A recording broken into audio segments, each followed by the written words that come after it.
এই গরমের মধ্যে রান্নাবান্না তো আর মাফ নাই। প্রচণ্ড গরম, তারপরেও রান্নাবান্না হচ্ছে, খাওয়া-দাওয়া হচ্ছে, সব কাজও হচ্ছে। আসসালামু আলাইকুম, সবাই কেমন আছেন? চলে আসলাম আপনাদের সাথে আরেকটি ব্লগ নিয়ে।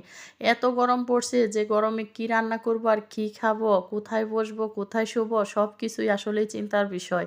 কারণ কারেন্টের যে অবস্থা, এই কারেন্টে মানে থাকেই না। ১ ঘন্টা থাকে, আরেক ঘন্টা থাকে না। এমন অবস্থায় রান্না করাও খুবই কষ্টকর। কারণ এমনিতে তো রান্নাটা বসাই দিয়ে একটু ফ্যানের নিচে আইসা বসা যায়। আর তার মধ্যে আমার বাসার আইপিএসটারও জানি কি হয়েছে, সেইটাও চলতেছে না। এটা তো আরও আমারে দ্বিগুণ কষ্ট বাড়াইয়া দিছে। কারণ আইপিএস ঠিক থাকলে কারেন্ট গেলে অতটা সমস্যা হইতো না আমার। আর কারেন্ট না থাকলে তো আর এসি দিয়া লাভ নাই। এসি থাকলেও দেখা যায় যে বসাই যায় না, কারণ কারেন্ট তাও থাকেই না। কারেন্ট থাকলে এসি থাকে। আবার দেখা যায় আইপিএসটা তো কারেন্ট না থাকলে চলে। তো মোটামুটি জরুরি মানে আইপিএসটাই দেখলাম। আমার কাছে মনে হয় আইপিএস ছাড়াই থাকা যায় না। তো যাই হোক, এটাও ঠিক করাইতে হবে। আর আমার বড় ছেলে, ছোট ছেলের জন্য সব জিনিসই আমার নষ্ট হয়ে যাচ্ছে। ছোট বড় ২ ভাই মিলাই এই সব জিনিস নষ্ট করে। কারণ আইপিএস এর মধ্যে যে এমন খোঁচাখুচি করবে ২ ভাইয়েই, মানে এরাই সবকিছু বুঝে তারপরে জিনিসগুলা নষ্ট করে। আর এদিক দিয়ে ছেলের স্কুলে গেছিলাম 11:30টার সময়। প্রচণ্ড রোদ ছিল। আর আমার ছেলে যায় এই ক্যান্টিন থেকেই জুস কিনে বাসায় নিয়ে আসছে।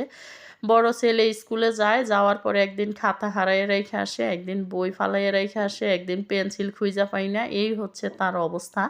এখন পরীক্ষা চলতেছে, পরীক্ষা দিয়ে মাত্র বাসায় ঢুকলো। আর এই দিক দিয়ে ছোট জনে এই যে জুস নিয়ে আইসা বইসা খাইতেছে। সে কিন্তু এখন জুস কিনা কাউরেই চিনতেছে না। কারণ পৃথারেও চিনে না সে, তাজওয়ারেরও চিনতেছে না। কারণ সে নিজে জুস কিনাই না একা বইসা সুন্দর কইরা খাইতেছে। ভালো কোনো খাবারই খায় না। বাইরে গেলেই এইসব জিনিসের জন্য বায়না করে, কান্নাকাটি করে। মানে হাত দিয়া দেখাই দেয়, চায় আরকি। এই জুস, কুক এই জাতীয় খাবারগুলা। তো বিকাল বেলায় তাজওয়ার বলতেছে তার অনেক মিষ্টি খাইতে ইচ্ছে করতেছে। তো এমন কথা শুনে আর ঘরে বইসা থাকতে পারলাম না। তারপরে যাইয়া ১ কেজি মিষ্টি নিয়ে আসলাম।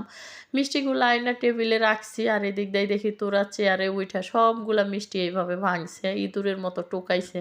আবার এইখান থেকে মিষ্টি নিয়া ব্রেডের ভিতরে ঢুকাইতাছে। কি যে দুষ্টামি করে, কি যে করব আমি, মানে কোন দিক সামলাবো নিজেই মানে বুইঝা উঠা পারি না।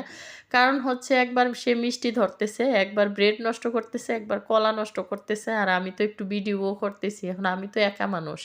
সব দিক সামলাইতে গেলে কিন্তু আমার অনেক কষ্ট হয়ে যায়। ছোট বাচ্চা নিয়ে ভিডিও করা কি যে কষ্ট, যারা করেন তারা তো অবশ্যই বোঝেন।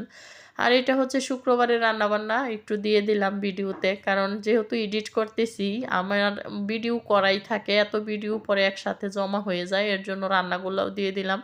শুক্রবারে বাচ্চাদের জন্য একটু পোলাও আর মুরগি রান্না করছিলাম। তো গরম থাকে, তারপরেও শুক্রবারটা যেমন বাচ্চাদের একটা আনন্দের বিষয়, সেজন্যই রান্নাটা করা।